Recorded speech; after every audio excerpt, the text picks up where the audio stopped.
आज रात 8 बजे देश को संबोधित करेंगे प्रधानमंत्री नरेंद्र मोदी। ऑपरेशन सिंदूर के बाद पीएम का होगा पहला संबोधन। आज भी उच्च स्तरीय बैठक कर ली मौजूदा हालात की जानकारी। भारत की तीनों सेनाओं के डीजीएमओ ने कहा, हमारी लड़ाई आतंकवाद और आतंकवादियों के खिलाफ हमारी एयर डिफेंस सिस्टम देश के लिए दीवार की तरह खड़ी रही। सीएम हेमंत सोरेन ने पत्नी कल्पना सोरेन के साथ नए मुख्यमंत्री आवास निर्माण कार्य की रखी आधारशिला। बाबूलाल मरांडी ने सीएम से पूछा, राज्य में डीआईजी बढ़ा या डीएसपी। बुद्ध पूर्णिमा पर राज्य भर में कार्यक्रमों का आयोजन। जैप वन परिसर में बुद्ध पूर्णिमा उत्सव में खास और आम हुए शामिल। बाबा धाम और बासुकीनाथ धाम में भक्तों की उमड़ी भीड़।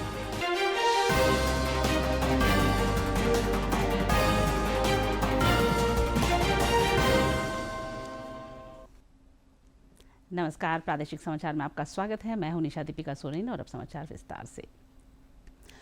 प्रधानमंत्री नरेंद्र मोदी आज रात 8 बजे देश को संबोधित करेंगे। ऑपरेशन सिंदूर के बाद पीएम का यह पहला संबोधन होगा। इस संबोधन पर दुनिया भर की निगाहें टिकी हुई हैं।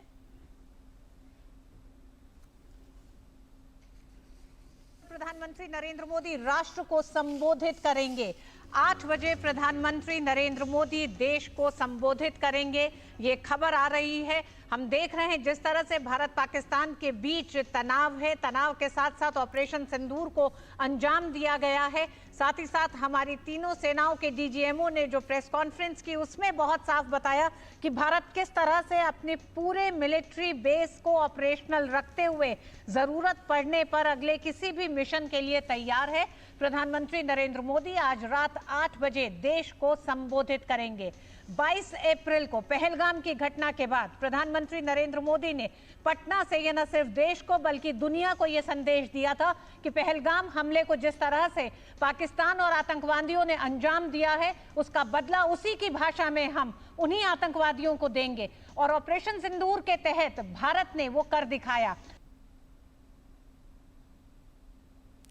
प्रधानमंत्री नरेंद्र मोदी ने आज भी अपने आवास पर बैठक कर मौजूदा हालात के मद्देनजर देश की सुरक्षा और रणनीति पर विचार विमर्श किया। इस बैठक में रक्षा मंत्री राजनाथ सिंह, विदेश मंत्री S Jaishankar, NSA Ajit Doval, CDS Anil Chauhan और तीनों सेनाओं के प्रमुख मौजूद रहे। कि इस बैठक में जिस तरह से भारत पाकिस्तान के बीच में तनाव है और प्रधानमंत्री जी ने साफ तौर पर जिस तरह से इस मामले में संदेश दिया है कि हम संयम बरत रहे हैं, हमारी तरफ से किसी भी तरह की कोई कार्रवाई नहीं की जाएगी और जिस तरह से निर्देश था कि अगर उनकी तरफ से गोली चलती है तो हमारी तरफ से गोला चलेगा, क्योंकि प्रधानमंत्री ने साफ तौर पर सेना को पूरे राइट्स दिए हुए हैं। ऐसे में जो एक अहम जो बैठक जिसे कहें कि डीजीएमओ इंडियन आर्मी के की जो है पाक डीजीएमओ के साथ जो फोन पे बातचीत है, उसकी एक प्रेस कॉन्फ्रेंस जो है सेना की तरफ से 2:30 बजे की जाएगी। तो उसके बाद पता चलेगा कि क्या इस मामले में निष्कर्ष निकला है दोनों की बातचीत में। लेकिन प्रधानमंत्री जी के जो आवास पे जो बैठक है वो खासी अहम और इसको बताया जा रहा है कि काफी रणनीतिक तौर पे ये बैठक मानी गई है। और इसमें दोनों बैठकों में पहले तो अभी तक की स्थिति का जायजा लिया गया, समीक्षा की गई और दूसरी तरफ से प्रधानमंत्री ने साफ तौर पर निर्देश दिया है पहली बैठक का जो निष्कर्ष है। और दूसरी बैठक में एनएसए डोभाल और वायुसेना प्रमुख ने बाकायदा अभी तक की जो ऑपरेशन सिंदूर के दौरान जो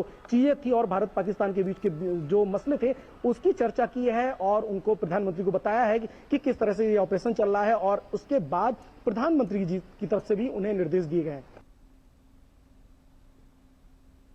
आज भी तीनों सेनाओं के डीजीएमओ ने ऑपरेशन सिंदूर की सफलता की जानकारी मीडिया को दी। थल, जल और वायुसेना के शीर्ष अधिकारियों ने आतंकियों और आतंकवाद के खिलाफ कार्रवाई की जानकारी देते हुए बताया कि भारत का तीनों मोर्चों पर शानदार प्रदर्शन रहा। Air marshal A.K. भारती ने कहा कि हमारी एयर डिफेंस सिस्टम दीवार की तरह खड़ी थी और इसे भेदना दुश्मन के लिए नामुमकिन था। हमारी लड़ाई आतंकवाद और आतंकियों के खिलाफ थी, न कि पाकिस्तानी सेना के साथ।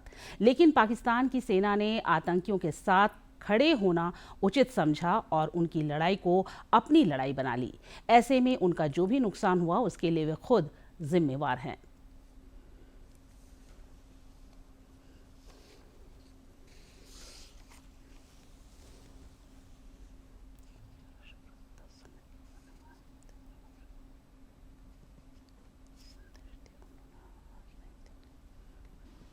इस परिस्थिति में हमारी जवाबी कार्यवाही अत्यंत आवश्यक थी और इसमें उनका जो भी नुकसान हुआ वे खुद इसके लिए जिम्मेदार हैं। हमारी तरफ से हमारी एयर डिफेंस सिस्टम्स देश के लिए दीवार की तरह खड़ी थी और इसको भेदना दुश्मन के लिए नामुमकिन था। This brings me to the point, how have Indian forces managed to minimize the damage to both civilian and military infra in the country in spite of the unrelenting efforts by the Pakistani forces?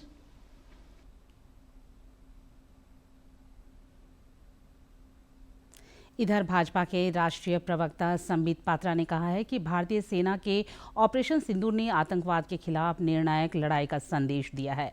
उन्होंने आज नई दिल्ली स्थित party मुख्यालय में press वार्ता के दौरान कहा कि प्रधानमंत्री नरेंद्र मोदी के कुशल नेतृत्व और निर्देशन में भारतीय सेना ने जिस शौर्य पराक्रम का परिचय दिया है वो प्रशंसनीय है। भाजपा के राष्ट्रीय प्रवक्ता ने यह भी कहा कि ऑपरेशन सिंदूर के दौरान भारतीय कार्रवाई को पूर्ण वैश्विक समर्थन मिला, जो बड़ी कूटनीतिक जीत भी रही। जिस प्रकार आतंकवाद का खात्मा बीते कुछ दिनों में हमने भारतवर्ष में देखा है, भारतवर्ष ने जिस प्रकार से पाकिस्तान में आतंकी अड्डों को ऑपरेशन सिंदूर के माध्यम से समाप्त किया है, वह अपने आप में पूरे विश्व में एक संदेश भेजता है, एक निर्णायक संदेश। आतंकवाद के खिलाफ लड़ाई के विरोध, आतंकवाद के खिलाफ एक निर्णायक संदेश। आज सारा भारत धन्यवाद करता है भारत की आर्मी का, भारत की सेना का, भारत की एयरफोर्स का, भारत की नेवी का और उन तमाम जाबाज सेनानियों का जिनके कारण आज ऑपरेशन सिंदूर सफल हुआ है।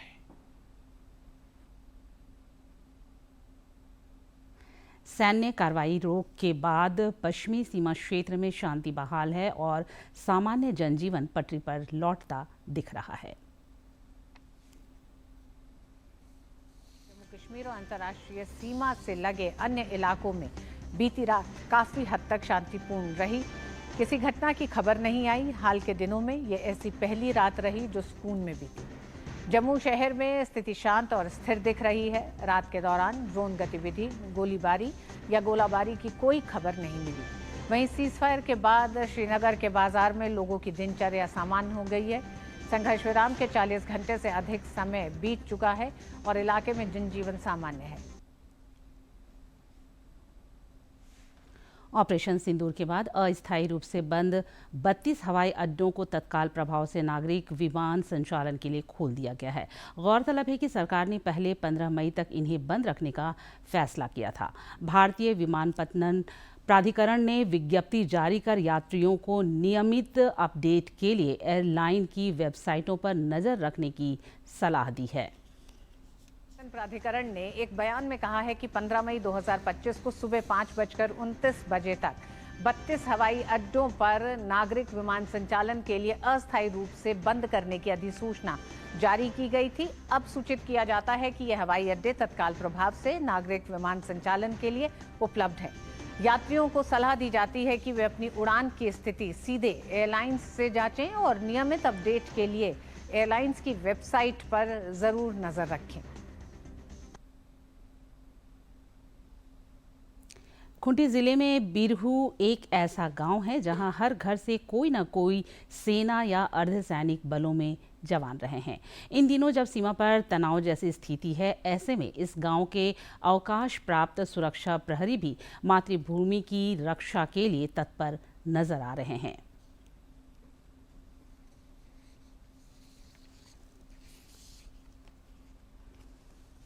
खूंटी जिला मुख्यालय से करीब 5 किलोमीटर की दूरी पर स्थित बिरहू पंचायत का बिरहू गांव वीर जवानों की भूमि है। करीब 500 घरों वाले इस गांव में वर्दीधारियों की संख्या हमेशा से अधिक रही है। वहीं कुछ परिवार ऐसे भी हैं जहां 3 से 4 युवा भारतीय सेना में अपनी सेवा दे रहे हैं। सेना से सेवानिवृत्त लोग अपने अनुभव को साझा कर भावुक हो उठते हैं। फील्ड में जो भी फायरिंग होता था उसमें लोग डैमेज होते थे या अपंग होते थे, उनकी इंजरी होते थे, उसको मतलब नियरेस्ट हॉस्पिटल है, जैसे पूना हुआ, लखनऊ हुआ और दिल्ली हुआ, जहाँ जहाँ जिस तरह का केस होता था, ये रांची में नामकुम है, यहाँ टीबी पेशेंट को ट्रांसफ़र करते थे। इस गांव के कई जवान आज भी देश की सुरक्षा में सीमा पर डटे हैं। वहीं कुछ लोग 1965 और 1971 के जंग में अपनी सेवा और बहादुरी की मिसाल छोड़ चुके हैं। आर्मी और पारा मिलिट्री फोर्स में अलग अलग कैटेगरी में अपनी सेवाएं देने वाले अवकाश प्राप्त सुरक्षा प्रहरी वर्तमान भारत पाकिस्तान के हालात पर अलर्ट मोड पर है और सरहदों की हिफाजत के लिए मचल रहे हैं। गुवाहाटी से कराची के लिए 3 जहाज वहाँ लोड हुआ था राशन का, तो वो लोग 3 बजे रात को मूविंग करने वाला था ये चटगांव से। वो हमारे फाइटर आया, 3 फाइटर आया और उनको मार करके समंदर में घुसा दिया। बिरहू गांव में भारत चीन युद्ध, भारत पाकिस्तान युद्ध और बांग्लादेश विभाजन के वक्त सेना की वर्दी में ड्यूटी निभाने वाले सुरक्षा प्रहरी रिटायर्ड होकर गांव में जीवन यापन कर रहे हैं। सेना और अर्ध सैनिक बलों से रिटायर्ड सुरक्षा प्रहरी आज भी भारत पाकिस्तान जंग की हालात में अपनी सेवा देने का जज्बा रखते हैं। रिटायर्ड सुरक्षा प्रहरी अब बुजुर्ग हो चुके हैं, लेकिन उनके हौसले आज भी मजबूत हैं। 17 दिन मेरा छुट्टी बाकी था, उसमें मुझे रिकॉल किया गया। फिर मैं अपना यूनिट 14 FAD गुवाहाटी में पोस्टेड था, वहाँ पर मैं गया। वहाँ पर इतना कब्जा डोनेशन आया था वहाँ बांग्लादेश वालों से कि उसको रखने के लिए शेड में जगह नहीं था, वो सब मेन रोड में ही रखा जाता था। वहाँ रात और दिन काम होता था, क्योंकि मेरा 1 साल का सर्विस ही था, उतना एक्सपीरियंस था नहीं, तो रात और दिन वहाँ पर काम होता था। एकदम बिल्कुल जाएंगे। अभी हम 78 साल हमारा उम्र गया है, तभी अभी हमको बुलाया तो हम जाएंगे। हम जब रिटायरमेंट हुए 83 में, वो टाइम में रेड वारंट दिया था कि 3 साल में अगर लड़ाई होगा तो बुलाएंगे तो आना पड़ेगा। मैं बोलूँगा बिल्कुल आएंगे। देश के लिए मर मिटने और कुछ कर गुजरने का ये जज्बा निश्चित रूप से प्रेरणादायक है। खूंटी का बिरहू गांव झारखंड ही नहीं, देश के लिए नजीर है, जहां के सपूत भारत माता की रक्षा के लिए कल भी आगे थे और आज भी आगे हैं। डीडी न्यूज के लिए खूंटी से ज्योत्सना की रिपोर्ट। रक्षा राज्य मंत्री सह रांची सांसद संजय सेठ ने रूस के 80वें विजय दिवस समारोह से लौटने के उपरांत आज नई दिल्ली में रक्षा मंत्री राजनाथ सिंह से शिष्टाचार मुलाकात की। इस दौरान उन्होंने रक्षा मंत्री को अपनी रूस यात्रा की जानकारी दी। श्री सेठ ने इस मुलाकात से संबंधित कुछ तस्वीरें सोशल मीडिया पर साझा की हैं।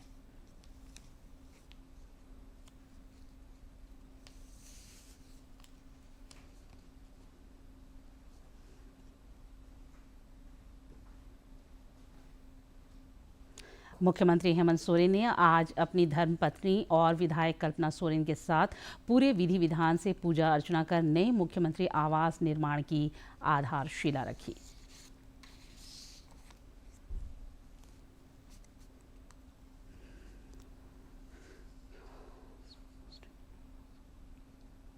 स्वाहाय नमः ओम सोमाय स्वाहा। स्वर पार ब्रह्म परमेश्वर तुम सबके स्वामी। ओम मनोजो ज्योति बतामा सरस्वती जगमा। अब हो गया, अब इसमें भाजपा के प्रदेश अध्यक्ष बाबूलाल मरांडी ने ट्रांसफर पोस्टिंग को लेकर राज्य सरकार की कार्यशैली की आलोचना की है। उन्होंने धनबाद के कुछ पुलिस कर्मियों का तबादला और फिर उसे रोके जाने पर आपत्ति जताई है। उन्होंने मुख्यमंत्री हेमंत सोरेन से पूछा कि राज्य की जनता को इस सवाल का जवाब चाहिए कि राज्य में डीआईजी का पद बड़ा है या डीएसपी का। दरअसल धनबाद के कुछ पुलिसकर्मियों का तबादला डीआईजी की प्रशासनिक कार्रवाई की अनुशंसा पर हुआ था। फिर किसी डीएसपी की रिपोर्ट पर उन पुलिसकर्मियों का तबादला रोक दिया गया। पुलिस एसोसिएशन ने इस तबादले और स्थगन की प्रक्रिया पर सवाल उठाकर जांच की मांग की है। इधर प्रदेश भाजपा ने जेपीएससी मेंस के रिजल्ट के प्रकाशन की मांग दोहराई है। प्रदेश प्रवक्ता अजय शाह ने जेपीएससी की कार्यशैली पर सवाल उठाते हुए कहा कि छात्र 10 महीने से मेंस के रिजल्ट का इंतजार कर रहे हैं, लेकिन अब तक इसमें कोई प्रगति नहीं हुई है। उन्होंने आरोप लगाया कि जेपीएससी और राज्य सरकार द्वारा छात्रों के हितों की अनदेखी की जा रही है। तक पहुंचे ऐसे छात्रों को, ऐसे होनहार छात्रों को, ऐसे मेहनत करने वाले छात्रों को पिछले 10 महीनों से अपने रिजल्ट का इंतजार है और सरकार ये रिजल्ट क्यों नहीं निकाल रही है।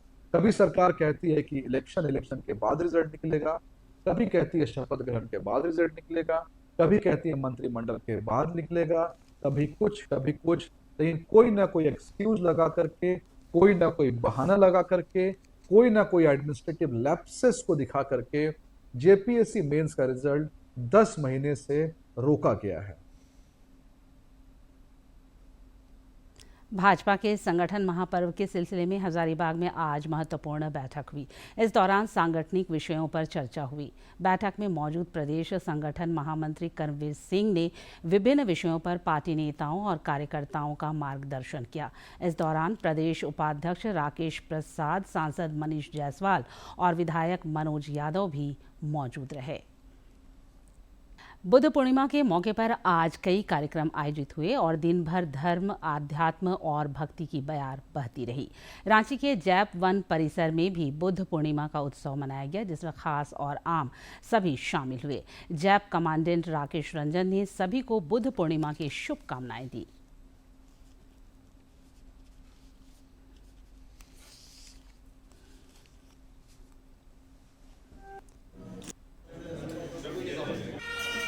जैसा आप लोग जानते हैं कि हमारे यहाँ पे इस जैप वन के परिसर में गोरखा समुदाय के बहुत सारे लोग निवास करते हैं और उनमें से बहुत सारे ऐसे घर परिवार हैं जो कि बौद्ध धर्म को मानते हैं और बुद्ध भगवान की पूजा करते हैं और उन लोगों के द्वारा यहाँ पे काफ़ी श्रद्धा और निष्ठा के साथ हर वर्ष बुद्ध पूर्णिमा मनाई जाती है, जिसमें हम लोग जितने भी जैप वन के कर्मी हैं और जितने भी परिवार वाले हैं, हम लोग सभी साथ में शामिल होते हैं और शामिल होकर बहुत ही खुशी के साथ, उल्लास के साथ बुद्ध पूर्णिमा का उत्सव मनाते हैं। वैशाख मास की पूर्णिमा तिथि को लेकर आज देवघर बाबा धाम में भक्तों की काफ़ी भीड़ रही। पूर्णिमा के साथ सोमवार होने के कारण यह दिन बाबा के भक्तों के लिए और ख़ास हो गया। सुबह मंदिर का पट खुलते ही श्रद्धालुओं की भीड़ उमड़ पड़ी। इस दौरान मंदिर प्रांगण में कई धार्मिक अनुष्ठान और मांगलिक कार्य भी हुए। पूर्णिमा पर देवघर में मास व्यापी कीर्तन का भी समापन हो गया।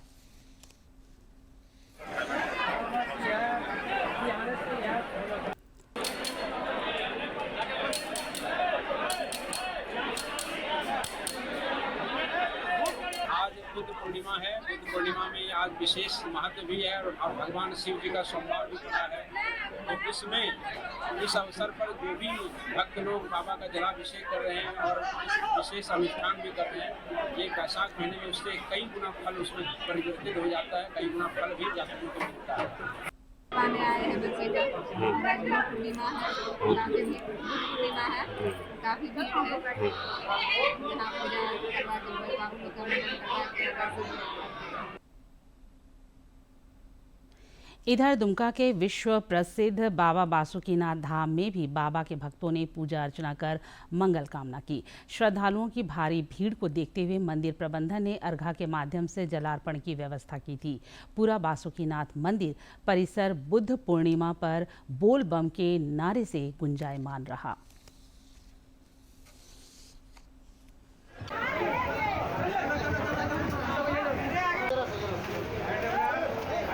बोधि वृक्ष का आज विशेष पूजा किया जाता है। जो बौद्ध धर्म के लोग हैं, जो उनके अनुयायी हैं, बौद्ध लोग बोधि वृक्ष में पूजा कर मनोवांछित फल को प्राप्त करते हैं। आनंद पूर्णिमा के अवसर पर राजधानी रांची में आनंद मार्गियों ने अपने गुरु श्री आनंद मूर्ति का 104वां जन्मोत्सव मनाया। इस दौरान विविध कार्यक्रम हुए और वक्ताओं ने विश्व शांति एवं बंधुत्व का संदेश दिया। देखिए ये रिपोर्ट। बुद्ध पूर्णिमा के दिन विश्व शांति और मानवता के लिए काम करने वाली संस्था आनंद मार्ग के प्रवर्तक श्री आनंद मूर्ति का जन्मोत्सव भी मनाया जाता है, जिसे आनंद पूर्णिमा कहा जाता है। इस अवसर पर रांची में विशेष कार्यक्रम का आयोजन किया गया और आनंद मार्ग के अनुयायियों ने संस्था के केंद्रीय सदस्य आचार्य विमलानंद अवधूत का मार्गदर्शन प्राप्त किया। भारतवर्ष विदेशों से पाश्चात्य दर्शन को लेकर के जीने की कला सीखना चाहता है। ऐसी अवस्था में आनंद मूर्ति जी ने फिर से मानव को आध्यात्मिक चेतना और आध्यात्मिक साधना के माध्यम से मानव का उत्थान करने की एक विधि बताई है। आनंद पूर्णिमा के अवसर पर कई तरह के कार्यक्रमों का आयोजन हुआ और लोग भक्ति रस में डूबे नजर आए। इस मौके पर कार्यक्रम समन्वयक और आनंद मार्ग रांची इकाई के प्रचार सचिव विजय ने कहा कि वर्तमान वैश्विक परिदृश्य में आनंद मार्ग का सिद्धांत विश्व शांति का मार्ग प्रशस्त कर सकता है। आज का दिन जो है वो बुद्ध पूर्णिमा का भी दिन है। इसमें शांति का ही संदेश छुपा हुआ है और गुरुदेव जो दर्शन दिए हैं उसमें भी शांति का ही पूरा अर्थ छिपा हुआ है। रांची विश्वविद्यालय के प्राध्यापक रहे प्रोफेसर प्रद्युमन नारायण सिंह ने बताया कि वे वर्ष 1959 से ही आनंद मार्ग से जुड़े हुए हैं। उन्होंने बताया कि आनंद मार्ग विश्व शांति और मानव कल्याण के लिए काम करने वाली संस्था है, जिसके दुनिया भर में अनुयायी हैं। यह दिन हमारे बाबा, जिन्हें हम लोग आनंद मूर्ति के नाम से जानते हैं, बाबा भी कहते हैं, उनके आविर्भाव का आनंद मूर्ति जी हमारे इष्ट हैं। आनंद मार्ग यूएनओ से मान्यता प्राप्त संस्था है जो विश्व के 180 देशों में मानव कल्याण और विश्व बंधुता के लिए काम कर रही है। डीडी न्यूज के लिए रांची से प्रताप की रिपोर्ट। अंतर्राष्ट्रीय नर्स दिवस पर आज राज्य भर में कई कार्यक्रम आयोजित हुए। खूंटी के सदर अस्पताल और पलामू के मेदिनी राय मेडिकल कॉलेज अस्पताल में भी नर्स डे मनाया गया और केक काटे गए। इनकी जनक फ्लोरेंस नाइटिंगेल की याद में उनके जन्मदिन 12 मई को प्रत्येक वर्ष अंतर्राष्ट्रीय नर्स दिवस मनाया जाता है। खूंटी के सदर अस्पताल में भी नर्स डे मनाया गया और केक काटे गए। मौके पर उपस्थित नर्सों ने सेवा का संकल्प दोहराया और अनुभव साझा किए। यहाँ पर ऐसा पेशेंट होते हैं, इंडिविजुअल देखना पड़ता है, क्या बोलेंगे, बहुत ज़्यादा क्रिटिकल पेशेंट भी आते हैं और नॉर्मल पेशेंट अधिकतर यहाँ क्रिटिकल ही आए हैं। लेकिन वो लोग को जब यहाँ से ठीक होता है तो थोड़ा बहुत अच्छा लगता है। हम लोग को तो कभी कभी इधर उधर भी जाना पड़ता है और हम लोग सेवा तो पेशेंट लोग को ठीक होके जाता है तो हम लोग को बहुत खुशी होती है। कभी कभी तो यहाँ पे पेशेंट एक ही बार में 10 को 8 को इस आ जाते हैं, बहुत ज़्यादा भीड़ हो जाता है, लेकिन हम लोग सब भी एकजुट होकर के उस लोग का सेवा देते हैं। जिले के civil surgeon doctor Nageshwar Manjhi ने अस्पताल की स्वास्थ्य सेवा में नर्सों को रीढ़ की संज्ञा दी और कहा कि उनकी बदौलत स्वास्थ्य सेवा बेहतर और ससमय संभव हो पाता है। डॉक्टर जाने के बाद नर्स ही एक ऐसा है जो कि मरीज को देखभाल करती है और दवा के साथ साथ गंभीरता के साथ साथ देखने को मिलता है। ये रोल अदा एक नर्स ही कर सकता है। अस्पताल तथा स्वास्थ्य विभाग के अन्य अधिकारियों ने भी नर्सों के समर्पण की सराहना की। ये आज का दिन विशेष दिन है जो हमारी नर्सेज जो हमारे अस्पताल में पूरे मन से, पूरे दिल से अपना तन मन धन लगा के मरीजों की सेवा में अपना समय देती हैं। ये उनकी सेवा को पहचान देने का दिन है। पलामू के मेदिनी राय मेडिकल कॉलेज अस्पताल में भी आज वर्ल्ड नर्स डे मनाया गया। मौके पर गायनी वार्ड में कार्यक्रम आयोजित कर आधुनिक नर्सों की जनक फ्लोरेंस नाइटिंगेल को याद किया गया। केक काटकर सबों ने उनके जन्मदिन को सेलिब्रेट किया।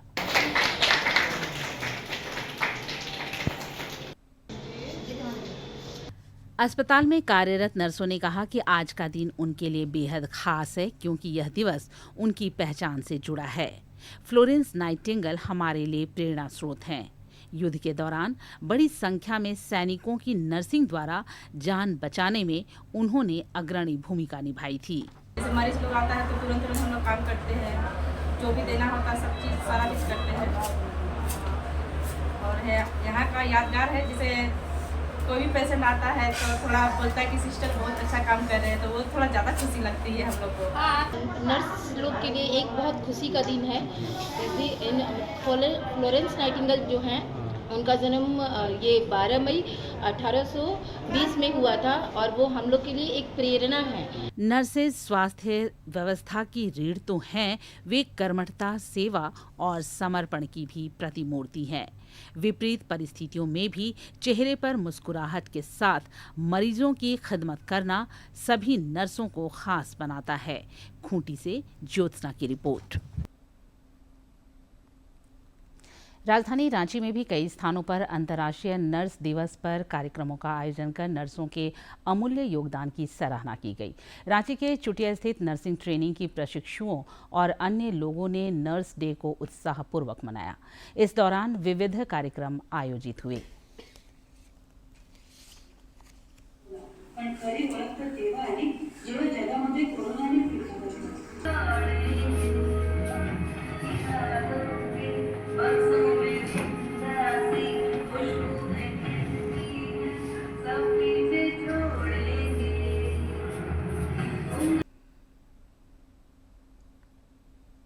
पश्चिमी सिंहभूम में जहां एक ओर सुरक्षा बलों द्वारा नक्सलियों का नामो निशान मिटाने के लिए बड़ा अभियान चल रहा है, वहीं ये राष्ट्र विरोधी तत्व अपनी कायरता से बाज नहीं आ रहे हैं। जिले के छोटा नागरा थाना क्षेत्र के मारांगपोगा के दलाईगरा जंगली क्षेत्र में इनामी माओवादी अनल दा के दस्ते की तलाश में झारखंड जगुआर और कोबरा बटालियन द्वारा सर्च अभियान चलाया जा रहा था। इसी दौरान आईईडी की चपेट में आने से झारखंड जगुआर के मनोज कुमार दमाई जख्मी हो गए। उन्हें बेहतर इलाज के लिए रांची लाया गया है।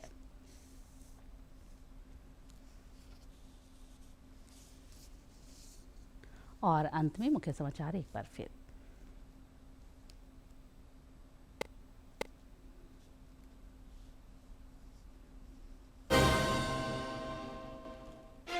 आज रात 8 बजे देश को संबोधित करेंगे प्रधानमंत्री नरेंद्र मोदी। ऑपरेशन सिंदूर के बाद पीएम का होगा पहला संबोधन। आज भी उच्च स्तरीय बैठक कर ली मौजूदा हालात की जानकारी। भारत की तीनों सेनाओं के डीजीएमओ ने कहा, हमारी लड़ाई आतंकवाद और आतंकवादियों के खिलाफ हमारी एयर डिफेंस सिस्टम देश के लिए दीवार की तरह खड़ी रही। सीएम हेमंत सोरेन ने पत्नी कल्पना सोरेन के साथ नए मुख्यमंत्री आवास निर्माण कार्य की रखी आधारशिला। बाबूलाल मरांडी ने सीएम से पूछा, राज्य में डीआईजी बढ़ा या डीएसपी। बुद्ध पूर्णिमा पर राज्य भर में कार्यक्रमों का आयोजन। जैप वन परिसर में बुद्ध पूर्णिमा उत्सव में खास और आम हुए शामिल। बाबा धाम और बासुकीनाथ धाम में भक्तों की उमड़ी भीड़।